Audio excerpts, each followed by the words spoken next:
الكريم أما بعد فأعوذ بالله من الشيطان الرجيم بسم الله الرحمن الرحيم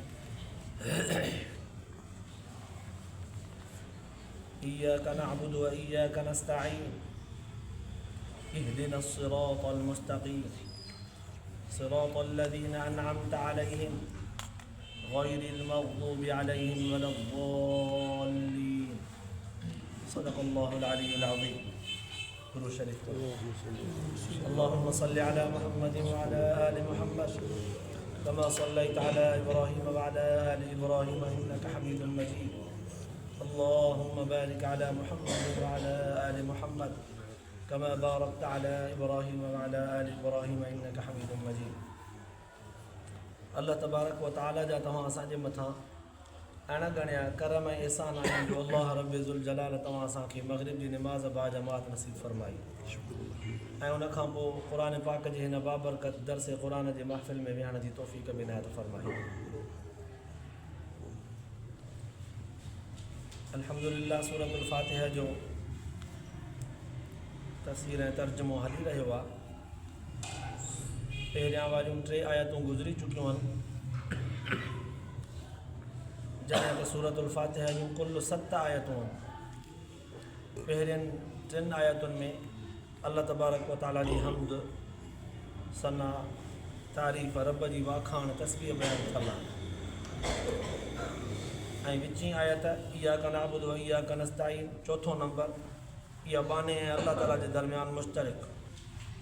आख़िरी 3 आयतूं इंसान अल्लाह तबारक व तआला खां पंहिंजे लाइ दुआ थो घुरे। इहो बि अल्लाह तबारक व तआला इंसान खे सेखारियो आहे।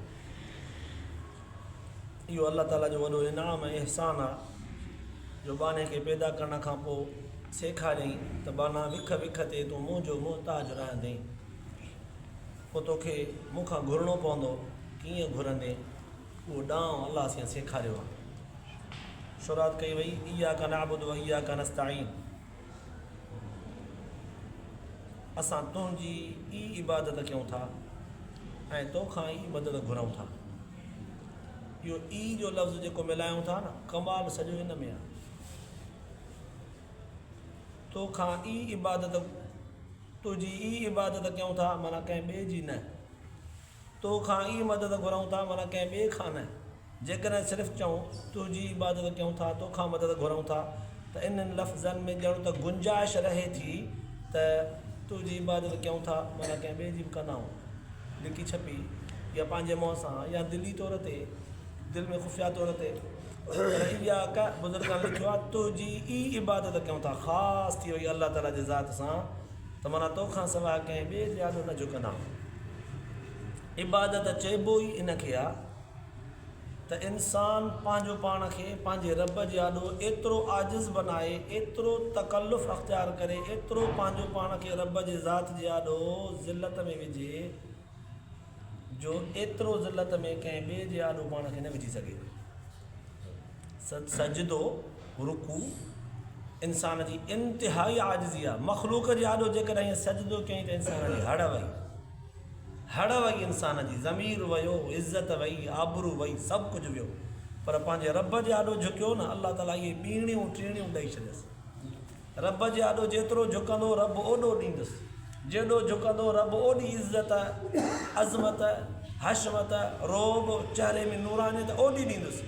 ऐं कॾहिं बि बानो पंहिंजे रब जे आॾो झुकण में हिचकिचाहट महसूसु न कंदो आहे, दिलि में कॾहिं बि लॼ महसूसु न कंदो आहे। जेॾो रब आहे उन जे आॾो पंहिंजो पाण खे खपाइणु पसंदि कंदो आहे। इन खे चइबो आहे इबादत। व इय्याका नस्तईन, असां तोखां ई मदद घुरूं था। ज़ाहिर आहे असांजे हर हाल खां वाक़ुफ़ु सिर्फ़ु अल्लाह ताला जी ज़ात आहे। दुनिया जूं जेके बि ताक़तूं क़ुवतूं आहिनि, जेतिरा बि वेझा खणी रिश्तेदार, माइट मिट, अज़ीज़, क़रीब खां क़रीब को दोस्त, पिरी प्यारो छो न हुजे, पर उहो बि असांजे ज़ाहिर खां वाक़ुफ़ु हूंदो आहे त असांजे अंदर खां न। अल्लाह उहा ज़ात आहे जेका असांजे हर मिंट में, हर सेकंड में, लम्हे लम्हे में असांजे अंदर खां बि वाक़ुफ़ु आहे, असांजे ॿाहिरि खां बि वाक़ुफ़ु आहे। हिकिड़ियूं असांजूं कैफ़ियतूं अहिड़ियूं आहिनि जेके ज़ाहिरी आहिनि, हिक ॿिए खे ख़बर आहे त अदा हे मुंहिंजो पाड़ेसरी आहे, हे मुंहिंजो दोस्त आहे, हे मुंहिंजो मित्र आहे, हे मुंहिंजो भाउ आहे, हे मुंहिंजो बाबो आहे, हे मुंहिंजो बचो आहे, हे मुंहिंजो माई चवे त मुंहिंजो घर वारो आहे, मर्द चए मुंहिंजी हीअ घरवारी आहे। इन वीचारे सां ही मरहलो आहे, हिन मुश्किल मां गुज़रे पियो। हिकिड़ियूं ज़ाहिरी सूरतूं आहिनि जेके असांखे ख़बर हूंदियूं आहिनि, जंहिंजे बारे में असांखे थोरी थकी मालूमात हूंदी आहे। ॿियूं मुश्किलातूं हालतूं अहिड़ियूं हूंदियूं आहिनि मख़फ़ी, जेके अंदरूनी इंसान जे दिलि सां मुनसलिक हूंदियूं आहिनि, दिमाग़ सां तालुक़ु रखंदियूं आहिनि। दिलि ऐं दिमाग़ जो गहरो उन्हनि सां तालुक़ु हूंदो आहे। पोइ इंसानु कॾहिं कॾहिं हिन मच कचहरी में वेठे वेठे बि उन्हनि सोचनि में गुम थी वेंदो आहे। वेठे वेठे बि कॾहिं का ॻाल्हि पुछबी अथसि, चवंदो आहे हा अड़े बा तोसां पियो ॻाल्हायां, तूं हिते कोन आई छा? यार मुंहिंजो ख़्यालु मटिजी वियो। पोइ इहे कैफ़ियतूं आहिनि कुझु इंसान जे अंदर जूं। अलाह साईं फरमाए थो दुनिया जा माण्हू त तुंहिंजूं कोन सम्झंदा, मां सम्झां थो। पोइ इहे टेंशन आहे, इहे फ़िक्र आहे, इहे मुंझल ॻाल्हियूं, इहे मसइला तुंहिंजा, इहे दर्द सूर मूंखे अॻ ई मालूम आहिनि। पोइ तूं विख विख ते मुंहिंजो मोहताज थींदे मूंखां घुरंदो अचु त इहे सभु तुंहिंजा दूरि कयां। तॾहिं अलाह साईं इन आयत खे पाणे ऐं पंहिंजे दरमियान मुश्तरिक बयानु फ़रमायो त इन आयत जो पहिरियों हिसो बानो मुंहिंजी इबादत जे लाइ थो रखे, ॿी आयत जे पोएं हिसे में वरी बानो मूंखां मदद थो घुरे। पोइ फ़रमाए अॻिते त इहदिन सिरातल मुस्तक़ीम, असांखे सिधे रस्ते ते हलाए। हिकिड़ी आम माना कंदा आहियूं इहदिन सिरातल मुस्तक़ीम, सिधो रस्तो ॾेखार। इन माना करण में कॾहिं कॾहिं एतिराज़ु थींदो आहे कंहिं ॿिए फ़िरके जो, त ॾिस चवनि था इहदिन सिरातल मुस्तक़ीम माना सिधो रस्तो ॾेखार, माना हिन महिल ताईं कोन ॾिठो अथऊं। ज़िंदगियूं गुज़री वियूं हिननि जूं, पीरनि बुज़ुर्गनि वलियनि सभिनी जूं पीढ़ियूं गुज़री वियूं, अञा चवनि था ॾेखार, माना ॾिठो ई कोन अथऊं। इन जे करे उलमा मुहद्दिसीन लिखियो आहे त पसंदीदा तर्जुमो इन्हनि अल्फाज़नि सां कयो वञे जीअं एतिराज़ बि न रहे। अल्लाह असांखे सिधे रस्ते ते हलाए। कहिड़ो सिधो रस्तो? ऐं रस्तो चइबो छा खे आहे? रस्तो चइबो छा खे आहे? हिदायत चइबो छा खे आहे? उनजे लाइ ॿी जॻह ते सूरत निसा में ग़ालिबन अल्लाह साईं फरमायो आहे उलाइका अल्लज़ीना अनअम अल्लाहु अलैहिम मिनन नबिय्यीन वस्सिद्दीक़ीन वश्शुहदाए वस्सालिहीन वहसुन उलाइका रफ़ीक़ा। हिते बि फरमाई त अल्लाह साईं सिधो रस्तो उहो उन्हनि बाननि वारो जिन बाननि ते तो इनाम कयो आहे। उन्हनि बाननि वारो न जिन ते तुंहिंजी कावड़ ऐं गज़ब हूंदो आहे, गुस्सो हूंदो आहे, उन्हनि जो न। वलद्दालीन, गुमराहनि वारो ॾींहुं, जेको तुंहिंजे रस्ते हिदायत वारे तां भिटकी वञे, उन माण्हू वारो रस्तो असांखे न ॾिजां। जेको तुंहिंजे इनाम याफ़्ता बाननि वारो रस्तो आहे उहो असांखे अता कर। उहे इनाम याफ़्ता बाना कहिड़ा आहिनि ऐं उहो रस्तो कहिड़ो आहे? फरमाई उलाइका अल्लज़ीना अनअम अल्लाहु अलैहिम मिनन नबिय्यीन वस्सिद्दीक़ीन वश्शुहदा वस्सालिहीन। ये चार रिजालुल्लाह इंसाननि जा चार तबक़ा अल्लाह से बयानु कया। इन्हनि बाननि वारो रस्तो जेको आहे उन रस्ते ते मुंहिंजो इनाम आहे। इहे चार तबक़ा आहिनि माण्हुनि जा जेके मुंहिंजे रस्ते ते हलंदा आहिनि, जिन खे मुंहिंजो रस्तो मिलियलु आहे, जिन खे मुंहिंजे इन रस्ते ते हलण जे करे इनाम सां नवाज़ियो वियो आहे। गोया कि इहो सॼो रस्तो ई इनाम याफ़्ता माण्हुनि जो आहे, जेके इन रस्ते ते ईंदा उहे इनाम याफ़्ता हूंदा। हाणे हिन आयत में अल्लाह तबारक व तआला इंसान खे सेखारियो आहे त तूं मूंखां इनाम याफ़्ता माण्हुनि जो रस्तो घुर। कीअं घुरंदे? सिरातल लज़ीना अनअमत अलैहिम, अल्लाह से रस्तो हिदायत जो उन्हनि माण्हुनि वारो जिन ते तुंहिंजो इनाम ऐं तुंहिंजी नेमत आहे। ग़ैरिल मग़ज़ूब, गुमराहनि वारो न। वलद्दालीन, न के जेके भिटकी विया, गुमराह थी विया, तुंहिंजे रस्ते तां हटी विया, उन्हनि माण्हुनि वारो रस्तो बि न। हाणे गुमराहनि जो रस्तो बि वाज़िह थी वियो ऐं सालिहनि ऐं अल्लाह ताला जी तरफ़ खां इनाम थियल रस्तो बि वाज़िह थी वियो। सालिहनि वारो रस्तो बि वाज़िह थी वियो। त पहिरें नंबर ते अल्लाह ताला ॼण त इंसान खे सेखारियो आहे त चार माण्हू आहिनि, चार तबक़ा आहिनि इंसानियत जा, जिन मां कंहिं बि हिकिड़े माण्हूअ जे जिन्स खे तव्हां चंबड़ियो त तव्हांखे हिदायत वारो रस्तो मिली वेंदो। पहिरें नंबर ते उलाइका अल्लज़ीना अनअम अल्लाहु अलैहिम मिनन नबिय्यीन, अल्लाह ताला जिन माण्हुनि ते इनाम कयो आहे उन मां पहिरें नंबर ते नबीअ सॻोरा आहिनि। सभु जो सभु नबीअ सॻोरा पास, सभु कामयाबु, कामिल ऐं मुकमल, अल्लाह तबारक व तआला जा प्यारा बरगुज़ीदा कामिल इंसान, जंहिंजे बारे में को बि शक शुबो कोन्हे। असांजो ईमान कामिल तॾहिं थींदो जॾहिं समूरनि नबियनि खे सचो बरहक़ मञींदा। ॿिए नंबर ते अलाह साईं फरमायो व सिद्दीक़ीन, सिद्दीक़, सिद्दीक़ कंहिंखे चइबो आहे जेको अलाह ऐं अलाह जे रसूल सां पंहिंजी पूरे ज़िंदगीअ जे विख विख ते सचो हुजे। अलाह ऐं अलाह जे रसूल सां पंहिंजी पूरी ज़िंदगी गुज़ारण में विख विख ते सचो हुजे। अलाह साईं जीअं चयो आहे ईअं करे, जीअं मना कयो अथई त हिन ॻाल्हि खां रुकिजी वञे, हुन खां रुकियल हुजे। सोणे हबीब सल्लल्लाहु अलैहि वसल्लम जन जेको रस्तो तरीक़ो ॿुधायो, करे ॾेखारियो, चयो, हुकुम फरमायो, उहो कंदो अचे। जिन खां रोकियो उन खां बि रुकजंदो अचे। माना विख विख ते अलाह ऐं अलाह जे रसूल सां सचो हुजे, इनखे चइबो आहे सिद्दीक़। इन्हनि में पहिरें नंबर ते हज़रत अबू बकर सिद्दीक़ रज़ी अलाह ताला अन्हु। पोइ ॿिया जेके बि उन जे तिर्ज़ सां ज़िंदगी गुज़ारींदा सभु उन जे लॾे में ईंदा, उन जे लड़ीअ में, उन जे ख़ानदान, उन जे नसब, ख़ानदान खणी न चऊं, उन जे नसबी रूहानी सिलसिले में ईंदा। टे नंबर ते अलाह से फरमायो व शुहदा, शुहदा शहीद, शहीदुनि जो जमा हुआ। शहीद उनखे चइबो आहे जंहिं पंहिंजी ज़िंदगी अलाह जे दीन जे लाइ खपाई हुजे। पंहिंजी जान, पंहिंजो माल, पंहिंजी इज़त, पंहिंजो आबरू, पंहिंजो घर बार, पंहिंजो सभु कुझु अलाह जे दीन जे लाइ लुटायो हुजे। इहो सिद्दीक़ खां थोरो दर्जो घटि आहे। सिद्दीक़ में इहा सिफ़त बि हूंदी आहे, इहा सिफ़त बि हूंदी आहे, पर कुझु वाधारी बि हूंदी आहे। शहीद थोरो दर्जे में घटि आहे, तॾहिं हुनजो नंबर बि अलाह ताला पहिरियां नबियनि जो, पोइ सिद्दीक़नि जो, पोइ शहीदनि। माना शहीद हुनखे चइबो आहे जंहिं पंहिंजो पाण खे, पंहिंजो सभु कुझु अलाह जे नाले ते खपायो हुजे, लुटायो हुजे, कुर्बान कयो हुजे। वसालिहीन, चौथे नंबर ते अलाह से फरमायो सालिह कंहिंखे चइबो आहे, सालिहीन जमा हुआ सालिहुनि जो। सालिह कहिड़े माण्हूअ खे चवंदा आहियूं असां, कॾहिं कॾहिं चवंदा आहियूं वधा सालिहनि सां सोबत रखिजे, नेकनि सां, सालिहनि सां। इहो नेक ऐं सालियो छा चइबो आहे? इहो नेक सालियो माण्हू उनखे चइबो आहे जेको अल्लाह तबारक व ताला जे अहकामनि जो हर वक़्तु हर हाल में पाबंद हुजे। सिर्फ़ु निमाज़ रोज़े जो न, निमाज़ जो, रोज़े जो, मालदार आहे त हज जो, अञा मालदार आहे त ज़कात जो 12 महीने इन जो पाबंद हुजे। उन खां पोइ क़ुरान पाक जी तिलावत जो पाबंद हुजे, कमी कोताही ते इस्तिग़फ़ार जो पाबंद हुजे, हलाल रोज़ी कमाइण जो पाबंद हुजे, उन हलाल खे सही माना में ख़र्च करण जो पाबंद हुजे। 10 सिफ़तूं उन जूं बुज़ुर्गनि ॿुधायूं आहिनि त पंहिंजी पूरी ज़िंदगी क़ुरान हदीस जे ॿुधायल तरीक़े मुताबिक़ गुज़ारे। इनखे चइबो आहे नेक, इनखे चइबो आहे सालिह। अल्लाह तबारक व ताला इन्हनि 4 तबक़नि इंसाननि जन ते पंहिंजी इनाम ऐं पंहिंजी रहमत नाज़िल फरमाई आहे। पोइ हिन आयतुनि में अल्लाह ताला इंसान खे सेखारे थो त इंसान गोया कि अल्लाह ताला खां ईअं घुरे त अल्लाह साईं असांखे हिदायत वारो रस्तो, उहो उन रस्ते हिदायत वारे ते हला जंहिं रस्ते ते तुंहिंजो इनाम थियल आहे। उन्हनि माननि वारो न जिन ते तुंहिंजी कावड़ ऐं गज़ब आहे, न की गुमराहनि वारो रस्तो। हाणे गुमराहनि में केरु केरु गुज़रिया आहिनि? ज़ाहिर आहे जेको बि नबियनि जे मुक़ाबले मां गुमराह हुआ, सिद्दीक़नि जे मुक़ाबले मां गुमराह हुआ, शहीदनि सालिहनि जे मुक़ाबले में सभु गुमराह हुआ।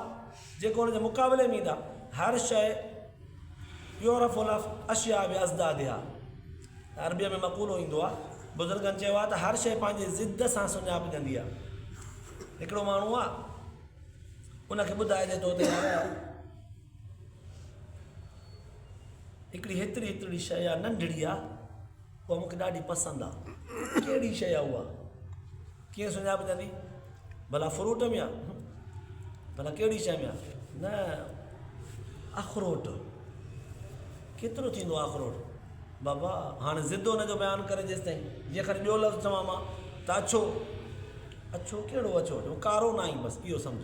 हाणे ज़िद ॾिनोसीं त चिटो थी वियो, त माना कारो न आई, अछो आहे। कपिड़ो, कलर, रंग मूंखे उहो पसंदि आहे जेको कारो न हुजे।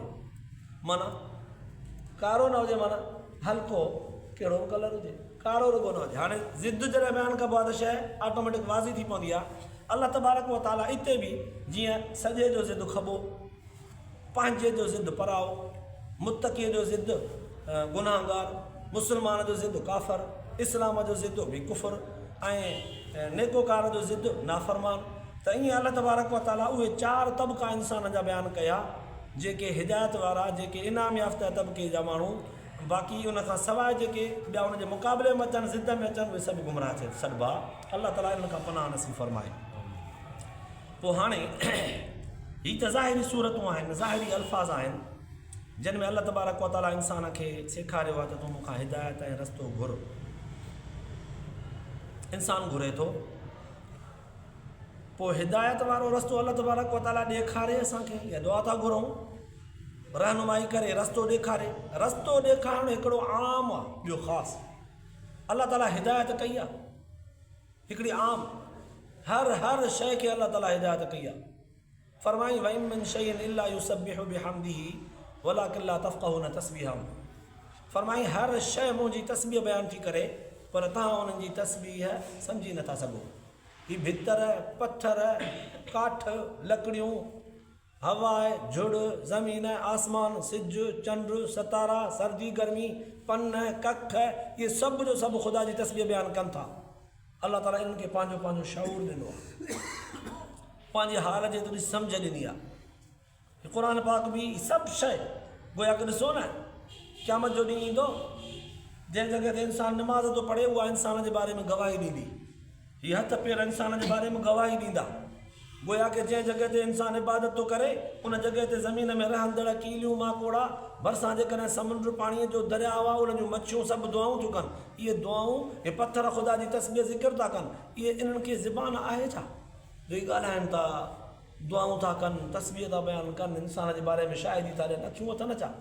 तंहिंमां मालूम थिए थो त सम्झ हिकिड़ी उन्हनि खे बि आहे, पर पंहिंजी हालत एतिरी जहिड़ी उन्हनि में हुजणु घुरिजे ख़ुदा उन्हनि खे ॾिनी आहे शाऊर। अल्लाह ताला हिन काइनात में मख़लूक़ूं जेके ख़लक़ियूं आहिनि उहे ॿिनि क़िस्मनि जूं आहिनि, हिकिड़ियूं अक़ुल वारियूं, ॿियूं बिना अक़ुल जे। अक़ुल वारी मख़लूक़ में इंसान, जिन, मलाइक, 3 शयूं आहिनि बसि। बाक़ी बि दुनिया जूं सभु शयूं अक़ुल खां ख़ाली आहिनि, अक़ुल खां ख़ाली आहिनि। पर शाऊर उन्हनि में अक़ुल जे वेझो वेझो, ईअं खणी चऊं त अक़ुल जो थोरो थोरो हिसो उन्हनि में एतिरो रखियलु आहे जो उहे दुनिया व माफ़िया खे सम्झी सघनि थियूं, अल्लाह ताला जे ज़ात जा ॾोह पंहिंजे हक़ीक़त हाल खे ज़ाहिर करे सघनि थियूं। समूरनि शयुनि में एतिरो आहे, पर इंसान जेतिरो कोन्हे जो पंहिंजी हक़ीक़त हाल हर माण्हूअ खे असां ॿुधाए सघूं था, सम्झाए सघूं था। हिननि शयुनि में एतिरो कोन्हे। त अल्लाह ताला हिकिड़ी हिदायत हर मख़लूक़ खे ॾिनी आहे। ॿी वरी हिदायत असांखे खपे, असांखे जेका हिदायत खपे उहा ख़ासि आहे। उनजो मां मिसाल ॾियां। हिदायत जा कॾहिं कॾहिं 3 तरीक़ा हूंदा आहिनि, रस्ते ॾेखारण जा तरीक़ेकार 3 आहिनि। असां रोड सां रस्ते सां वञूं था, असांखे बिलफर्ज़ मोरे वञिणो आहे, बोर्ड ते लिखियो पियो आहे हेतिरा किलोमीटर, चौंक ते जॾहिं वेंदासीं त बोर्ड तीर जो निशान बि ॾींदो त इहो रोड हेॾे न, इहो रोड हीअं, हे वठि मोरो हेॾे आहे। माना इन बोर्ड बि असांखे रस्तो ॾेखारियो। किथे पेना फिलिक्स लॻल आहिनि, किथे बोर्ड लॻल आहे, किथे का तख़्ती मिलियल आहे, किथे कंहिं माण्हू पने ते 2 अखर लिखी ॾिना, सॼे हथ ते मुड़िजो, पोइ 5 किलोमीटर हलंदव, पोइ स्टॉप ईंदो, पोइ गाॾी मिलंदी, पोइ तव्हां वेझो, पोइ हुनखे हीअं चइजो, इहो हिकिड़ो रस्तो ॾेखारणो आहे। हिकिड़ो इहो रस्तो आहे। ॿियो वरी ज़बान सां ॾसजे, अदा हेॾा मां तोखे ॾसां, हितां हीअं वेंदे न, हिकिड़ी गली, पोइ ॿी, पोइ 3, पोइ 4, 5 गलियूं ईंदियूं, न वञा, पोइ अञा अॻिते वञी, पोइ चौक ईंदई, पोइ हीअं वञ। ॿियो रस्तो ईअं हूंदो आहे, वठी ज़बान सां ॿुधाइजे। 3 लिखी ॾिजे। चौथो तरीक़ो हिदायत जो हीअं हूंदो आहे, रस्ते ॾेखारण जो 3 तरीक़ो जो इंसान खे वठी वञी उते पुॼाइबो आहे। अदा मूंखे फलाणे माण्हूअ सां मिलणो आहे, सुञाणींदो आहीं? न यार, न ईअं मां आयो आहियां हिन शहर में, भला का ॾेठ वाठ अथई? न यार, बिल्कुलु न, माण्हू बि नथो सुञाणा, मिलणो जंहिंसां आहे। हाणे भला अचो तोखे मां वठी ॾेखारियां, हुनखे वठी वञी हुन सां मिलाइजे। इहो 3 रस्तो आहे। हिन आयत जे अंदरि अल्लाह तबारक व तआला इंसान खे सेखारियो आहे, मूंखां घुर, इहे सभु शयूं मूं वटि आहिनि।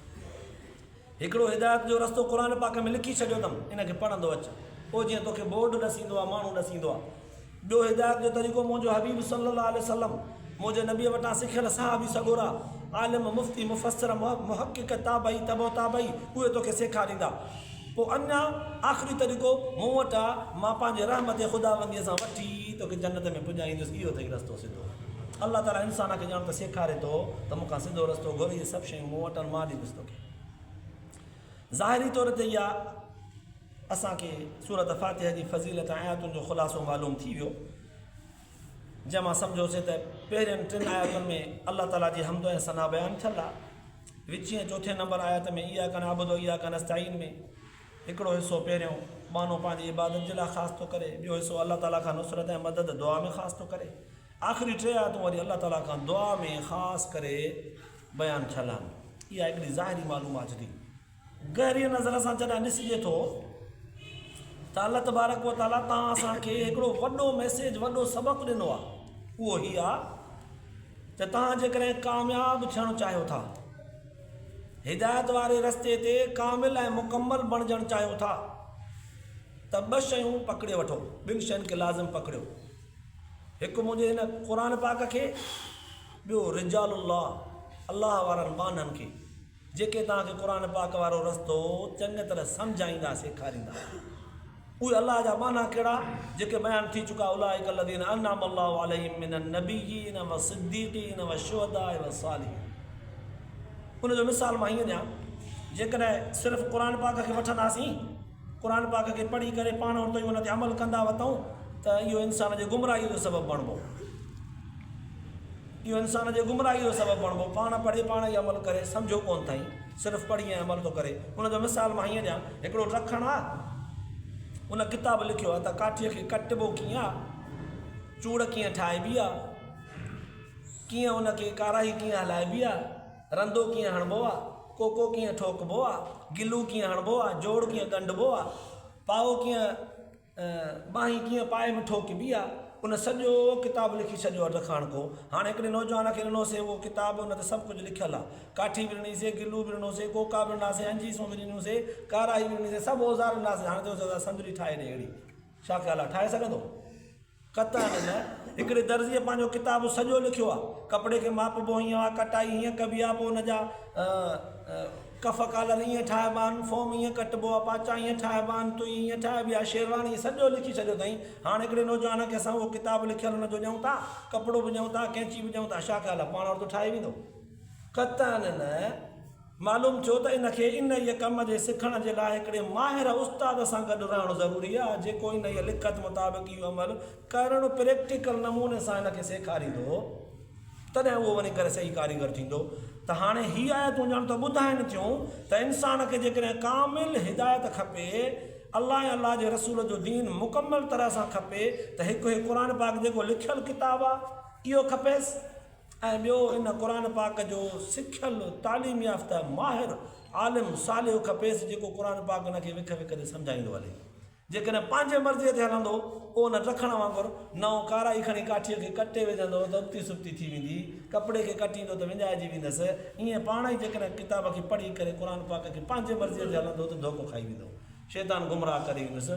कंहिं भले आलिम जी ऐं या पहिरें नंबर ते नबीअ जी ज़रूरत, पोइ वरी नबी अलैहिस्सलाम हमेशह न रहंदा त पोइ सिद्दीक़नि जी ज़रूरत आहे। सिद्दीक़ बि इंसानियत में सिद्दीक़ हर हाल में रहंदा। पोइ तबका हूंदा कि अव्वल दर्जे जा, के ॿिए दर्जे जा, के टें दर्जे जा सिद्दीक़ रहंदा, ऐं शहीद बि रहंदा, ऐं नेक सालिह बाना बि रहंदा। उन्हनि सां चंबड़ियो अचे। तॾहिं त अलाह जे रसूल सल्लल्लाहु अलैहि वसल्लम खां पुछा कई वई न, साईं हिदायत वारो रस्तो किथां मिलंदो? साईं असां तव्हां खां पोइ कहिड़ो रस्तो अख़्तियार कयूं? पाण फरमायो मां न अलैहि व साहबी, मां ऐं मुंहिंजा साहबी जंहिं रस्ते ते उन रस्ते खे वठिजो, इहो सॼो रस्तो जन्नत वारो आहे। अलाह पाक शल तव्हां असांखे बि इहो रस्तो अता फ़रमाए ऐं इन रस्ते ते पाबंदीअ सां हलाए। इन रस्ते ते हलण में अलाह ताला तव्हां असांखे मुश्किलातुनि इम्तिहाननि खां बचाए, छो त सहब कोन्हे, आजिज़ ऐं कमज़ोर आहियूं। अगरि मुक़दर में हुजनि त पोइ अलाह ताला वरी सहब ऐं इस्तिक़ामत बि नसीब फ़रमाए, ॿुधण ऐं ॿुधाइण खां पोइ आख़िरत जे लाइ निजात जो ज़रियो बनाए। आख़िर दावाना